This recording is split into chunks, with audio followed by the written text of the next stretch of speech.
TSA Yes. and the pat-downs. Would you like to share some of those? Oh, my God. Well, I got this email. You'll have to tell me. I'm not allowed what we're allowed to say on the air or not, but I think we could say most of that. if we did our job any better, we'd have to buy you dinner first. Group TSA. discounts available. These are potential bumper stickers sent to me by a friend, Mike Harris, who's I like, hopefully want to watching. fly? Drop your fly. That's a good one. It's not going. I'm not looking forward to this evening. I'm bringing a couple of Ambiens, and I'll have some complimentary scotches in the Virgin Atlantic Club beforehand. There you go. He's flying tonight. I'm flying tonight. You are? Yes. Delta? No, Virgin, out of Kennedy. But all right, well, check what kind of aircraft it is. I'm going to do that as soon as I get home. Despite that, many people extremely upset about these very invasive pat-downs and these screenings that can pretty much see right through your clothing and give people a good idea of what you look like. What's your take on all this? Somebody just emailed me the solution. Okay. We have come up with a scanner that if you're carrying a bomb, the scanner causes the bomb to explode and then detonates and kills you, and so then you won't threaten anybody on the flight. I like that. I think that's very simple, and then that's really going to be a deterrent. Yeah. If somebody wants to commit suicide, then they can come on and do so. I mean, seriously, it's something that has to happen. But I do wonder how well balanced this is going to be. It's while we're wasting time on people in our airports, then if you're a terrorist and you want to avoid that, then just launch your attack from somewhere else. I don't think it's necessarily going to be effective. My father was profiled in the Dallas-Fort Worth airport about 4 years ago. He's 84 years old at the time. He was a Bronze Star winner of World War II, 2 Purple Hearts, an artificial hip, an old Jewish man, and about as much of a terrorist as the Pope is going to be, and he had to go through this whole humiliating process where they practically made his pants fall down in front of everybody, and it was just a tremendous waste of time. What do you mean when you say he was profiled? What profile? Well, he wasn't profiled. Oh, okay. He was in the term randomly chosen, which is an alternative kind of profiling, though. Right. Let's go randomly choose this old man or this 8-year-old kid, as opposed to creating some type of controversy by going after that guy over there named Mahmoud or Fareed with a long beard and a prayer shawl on. I'm being crass, but it's true. No, well, it's a political correctness issue. Well, I was just wondering how they screen the people who are getting the jobs at the TSA, because I fly a lot and I've had some really horrendous experiences. I'd love to be a fly on the wall for that interview process, you know. So what was your last job? Bum maker. And where are you from? Yemen. Oh, good. Okay. Well, I think we can hire you. You're unemployed. I mean, that's you know, we're a step away from that. And so what's the purpose of going through all this detail if you have really untrained, unqualified people who are supervising that process? It doesn't make any sense to me. And you already have, speaking of the training, you know, you have some of these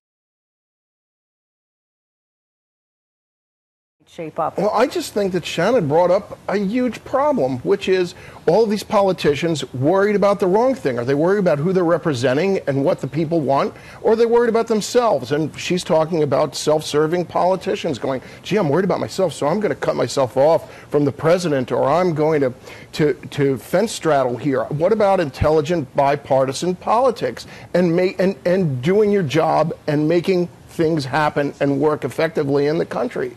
You know, both parties have done things wrong. Both parties have done things right on different times. It depends. If they work together, maybe something effective can happen. But it's all about political self strategies, and it's wrong. Brad, I can.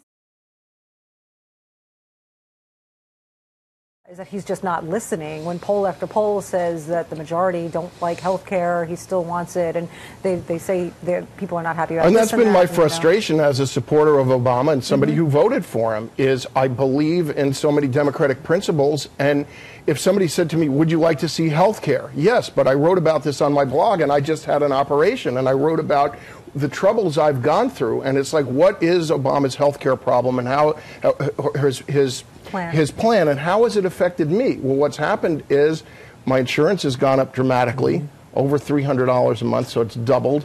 I have more of a deductible that I have to pay, and I was questioned every step of the way, despite a serious hand injury where my ligaments had to be rebuilt. It was as if I'd done something wrong, and I was questioned constantly by by every provider, be it the hospital, the doctors, whoever's going to give me the MRI. So Obama's done a terrible job of conveying what this is about. He's forgetting his position. You're voted by the people, then represent them. If this is a great health care plan, tell us what it's about and what it does. Don't tell me there's a 2,000-page document. So, yes, I'm angry there.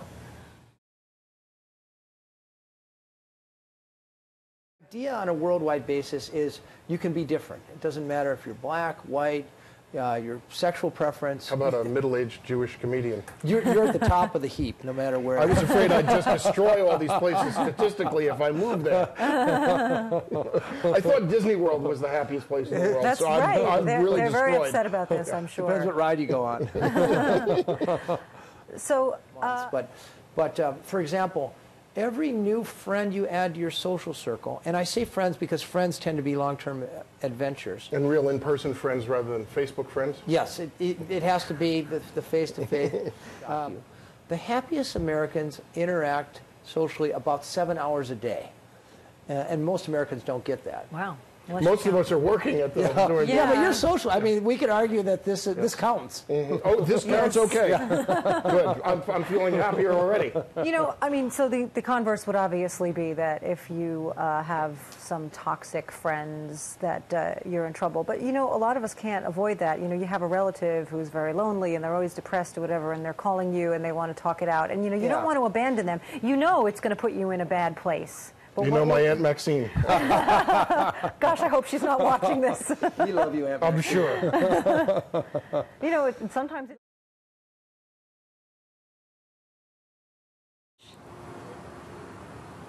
All right, so Rob Taub, Yes. political humorist, is still joining us. What is your take on this process? We've seen so many attempts over so many years. I would have so made many a deal different right away leaders. if I had to be locked in a room for 7 hours with Hillary Clinton. I'd say, whatever you'd like.